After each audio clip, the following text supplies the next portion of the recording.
Okay, in this tutorial we're going to add in some resources and add in some basic animation.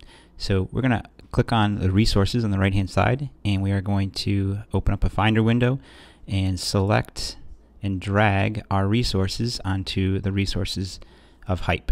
So you'll notice we've dragged in everything from an MP4 to a PNG, and those are our resources there that are ready for us to drag onto the canvas in Hype.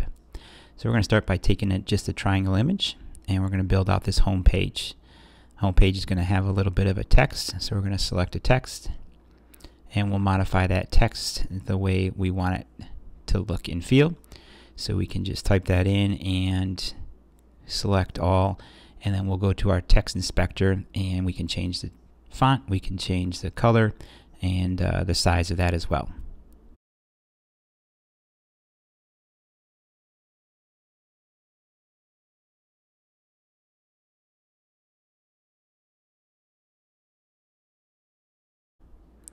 We will move that into position, and that's our home slide.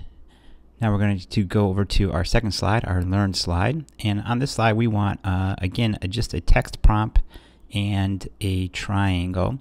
And what we're going to do with that triangle, that text prompt, is just animate them onto the screen. So we're going to go and select from our resources a triangle, drag that onto our canvas, reposition it,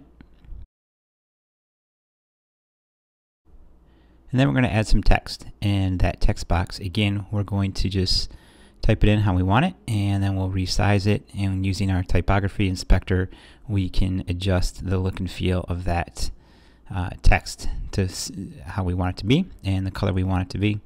And then what we're going to do is just slide both the triangle and the text off the screen, because what we're going to do is when this scene loads and when we select the learn page, we're going to play an animation. That animation is going to bring that text and that triangle onto the screen from different directions.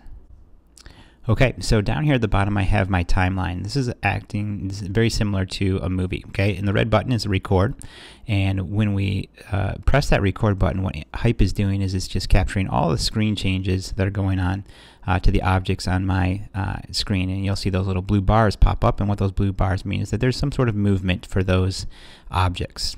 I'm going to turn the red button off, which means I am no longer recording. This is on my main timeline. I can record and I can play forward to see what that animation is going to look like. So it automatically stops there when my animation is done.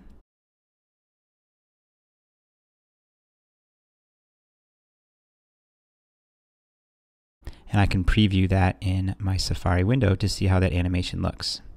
So you'll notice that I've previewed this scene only, but if I tap back on the home button and then come back to the learn, you'll see on that scene load that main timeline will play that animation.